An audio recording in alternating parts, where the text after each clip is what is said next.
G'day guys, welcome back to Better World. I'm your host Corey. I'm joined today by Naomi. Hi.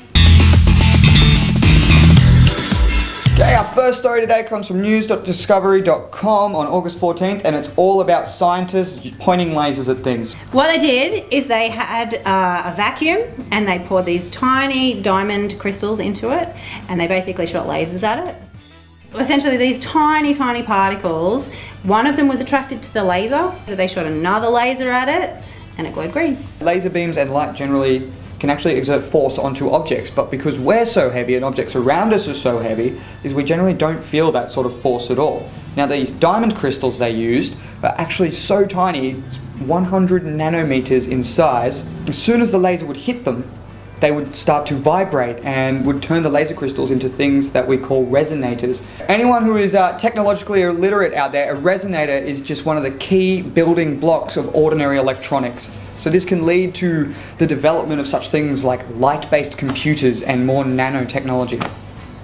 Now, our second story today is from Sydney Morning Herald, published on August 14th, and it's all to do with the weather. Specifically, the Labor government has pledged $58.5 million, if re-elected, to go right into our Bureau of Meteorology. Now, they want to hire a whole stack of new meteorologists, they want to hire a whole stack of new hydrologists. And the reason they're doing this is because there was a lot of severe weather events in early 2011. There was floods in Queensland. Queensland also had a cyclone. There was fires in the WA. And didn't touch Queensland this time. There were floods in Victoria. So basically the Bureau of Meteorology was stretched really thin, and they're going to set up a national centre that monitors the extreme weather. Yeah, they actually discovered that our Bureau of Meteorology lacked what they call a surge capacity to handle these extreme conditions. Now they want to develop this new centre with state-of-the-art flood detection warning systems that are similar to the ones used in the United States and the United Kingdom. So that's all going to be pretty good. Yeah, and essentially it means that we are better equipped to deal with our increasing extreme weather events. Okay, lucky last from February 5th, news.virginia.edu is all about Pure Maddie, a non-profit run by University of Virginia students. They are creating water purification tablets and water filters for South African country. And this is amazing.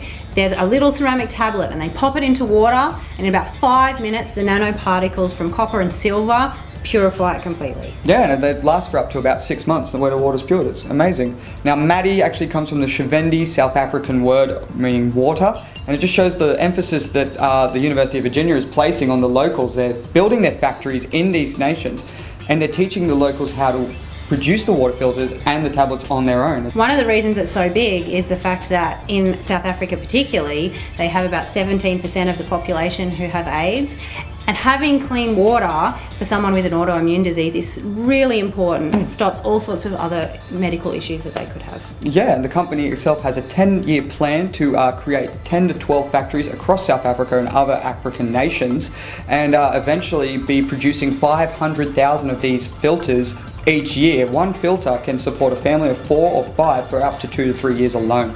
So this is huge. Now the studies have shown that these tablets and these filters are eliminating 99.9% of all pathogens in the water. Which is amazing. It's freakish, really. And the implications for the rest of the world is that we have a really cheap, really efficient, very accessible water purification system. That's all we got time for again, guys. Thank you for watching. Don't forget to like, share, subscribe, tweet, Facebook, everything. Email us, yeah. And don't forget to tune in next week. Keep that. Oh, great. Yeah, let's keep that. Make me look like a fool. It's my Jesse Pinkman. Hey, yo, Mr.